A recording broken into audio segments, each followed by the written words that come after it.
अस्सलामुअलैकुम वरहमतुल्लाहि वबरकातुहू। नाज़रीन, आप देख सकते हैं कि फ़सल तैयार हो चुकी है। जो 3 माह पहले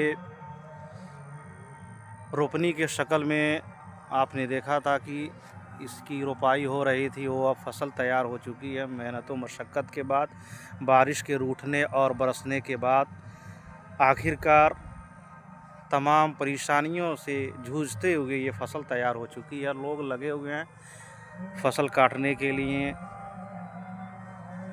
एक कोला तकरीबन काट चुके हैं, यानी 16 डिसमिल तक की कटाई हो चुकी है। 16 डिसमिल अभी बाकी है।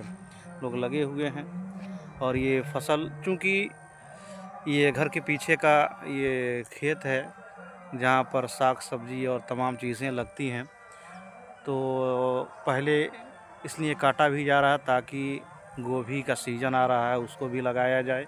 लहसुन और आलू और दीगर वो ज़रूरत की चीज़ें लगा दी जाएँ जो हम मार्केट से लेते हुए नज़र आते हैं। तो उसी की कटाई हो रही है ताकि ज़मीन खाली हो।